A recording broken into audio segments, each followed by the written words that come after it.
Se vocês fingirem que eu não passei 2 anos sem dar as caras, eu finjo também. What does that mean? It's Christmas.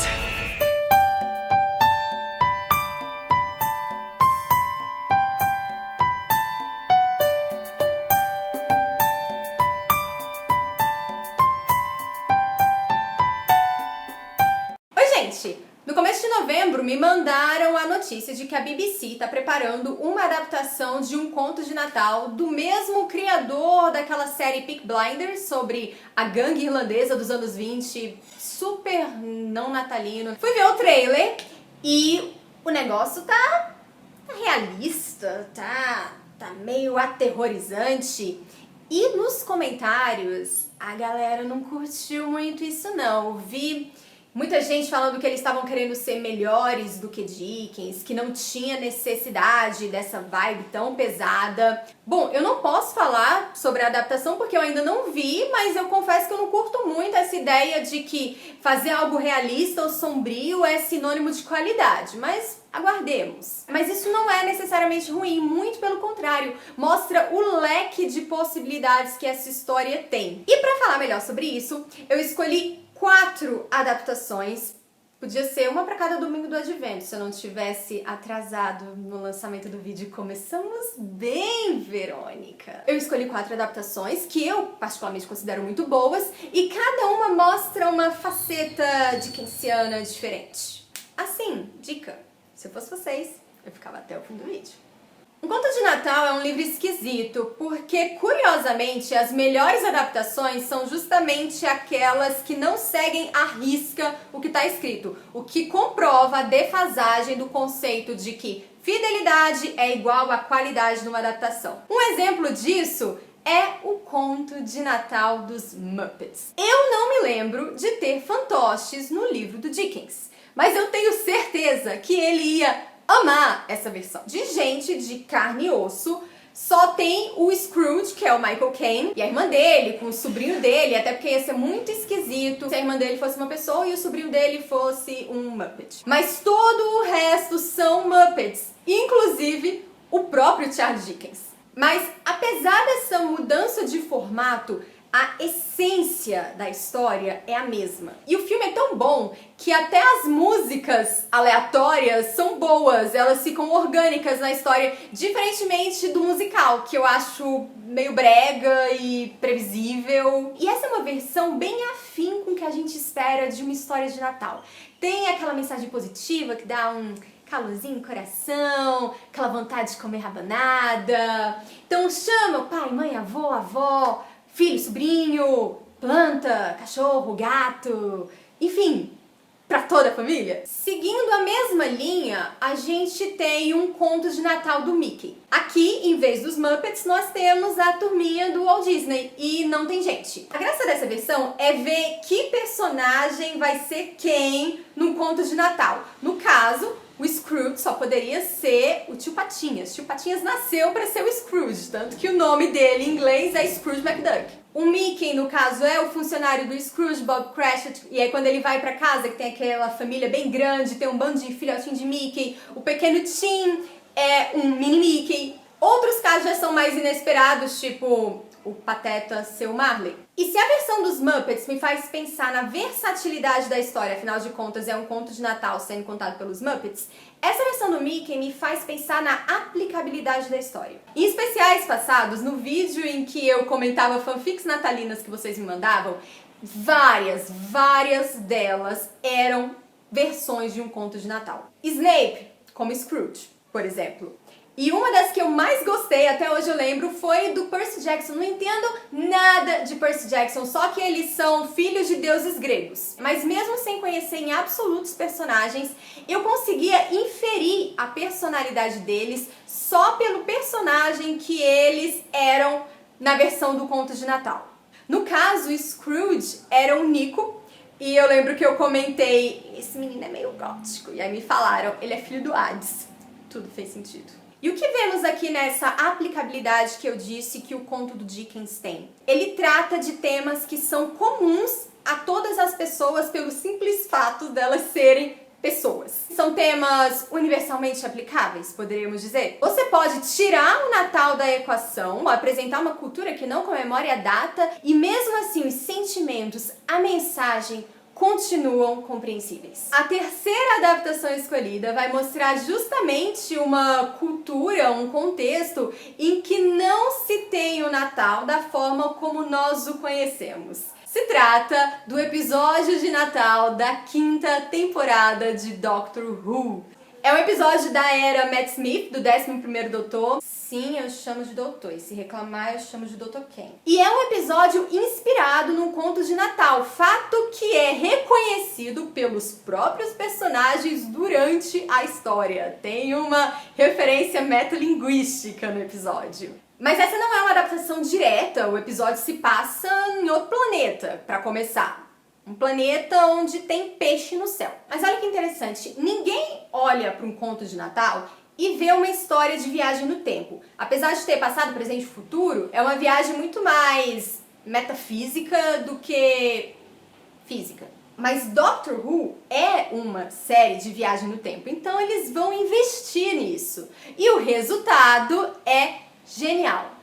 Saudades do que não volta. Em vez de focar no Scrooge adulto, a gente vai focar no Scrooge criança. Se você for muito alérgico a spoilers, talvez o que eu vá contar aqui atrapalhe um pouquinho a sua apreciação do episódio, então eu sugeriria, se esse for o seu caso, que você pulasse para o minuto indicado.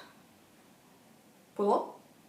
Para tentar sensibilizar o Scrooge, a estratégia foi dar natais melhores para ele, desde a infância. Então o doutor se torna o espírito do Natal do passado e volta no tempo. E perto do desfecho, o doutor leva o garotinho Scrooge para conhecer o espírito do Natal do futuro, que no caso é ele mesmo, mais velho e rancoroso. Até agora a gente viu a aplicabilidade e a versatilidade de um conto de Natal. Mas cadê esse lado realista e sombrio que incomodou tanta gente lá no trailer da BBC? Para falar sobre isso, eu escolhi, talvez de forma um tanto inesperada, a última animação da Disney. Na época, esse filme não teve uma recepção muito positiva, se perguntava muito pra que mais uma se nós já temos tantas. E ela foi feita no auge do encantamento pela computação gráfica e captura de movimento. Então a gente tem um Jim Carrey bem idoso, como vocês podem ver, é uma prévia daquele aplicativo que envelhece a foto enquanto rouba os seus dados e manda para a Rússia. E o espírito do Natal do passado, aquela criatura difícil de descrever, ele tem tipo um tilt assim na cabeça.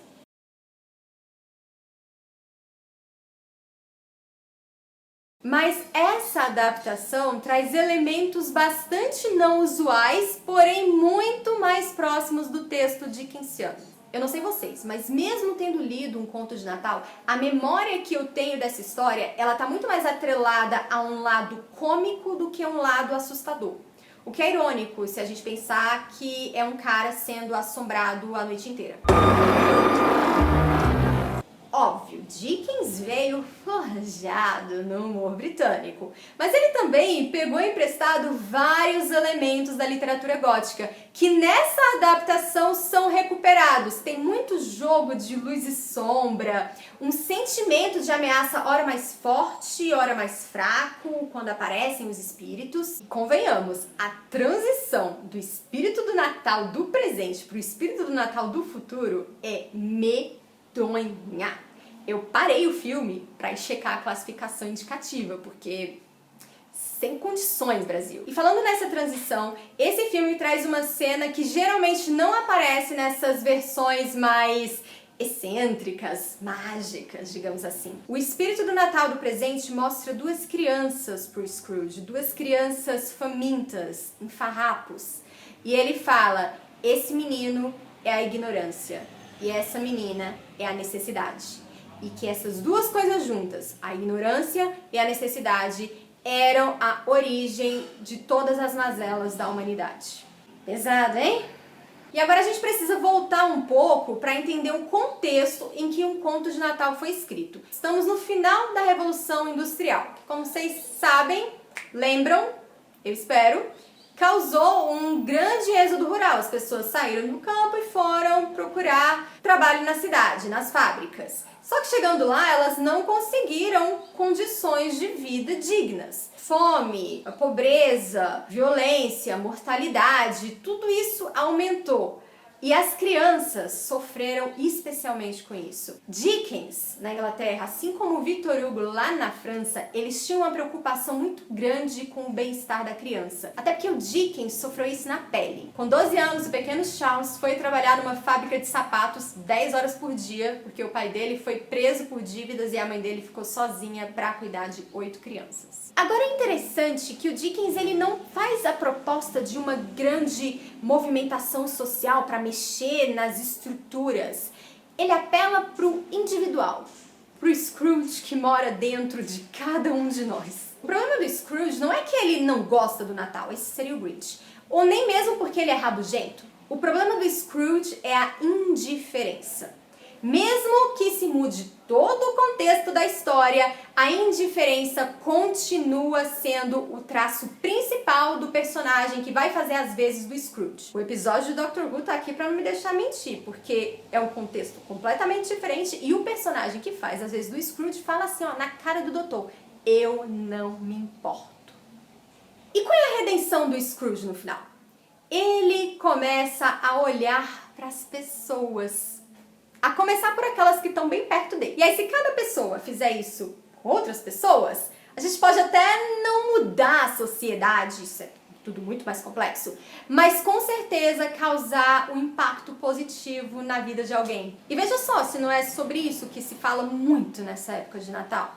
Espera que eu acho que eu acabei de contar a história daquele A Corrente do Bem. A minha intenção aqui não era defender a adaptação da BBC, até porque eu nem assisti, pode ser que ela seja ótima, mas pode ser que ela também seja horrível e a gente vai fingir que isso nunca aconteceu. Eu queria era ressaltar e valorizar a aplicabilidade, a versatilidade e também a seriedade dessa história. Para mostrar que mesmo um enredo sendo simples, não é bobo. É uma história que tem várias camadas de interpretação e é por isso que tá aí sendo contada e recontada há mais de 150 anos. E agora chegou a hora da surpresinha. Parabéns, guerreiro, que ficou até aqui. Eu fui na cara e na coragem. Aviso logo pra ninguém achar que esse vídeo inteiro foi uma publicidade disfarçada. Se fosse publicidade, a gente avisava logo no começo. Eu pedi pra editora Antofágica me enviar um exemplar da edição inédita deles de um conto de Natal que eu vi no Instagram e fiquei apaixonada. Eu queria estar mostrando o exemplar aqui pra vocês, só que ele ainda não chegou, tá na gráfica. E a ideia é fazer um sorteio lá no Instagram no dia 25 de dezembro, vocês vão lembrar. Eu vou fazer um post específico com as regrinhas, mas é aquele básico. Se inscreve aqui, curte lá, marca 2 hermaninhos, etc. A minha intenção é dar um presente pra vocês. Ou, no caso, para um de vocês, mas eu queria que fosse para todos. É um livro que eu amo, de um autor que eu amo,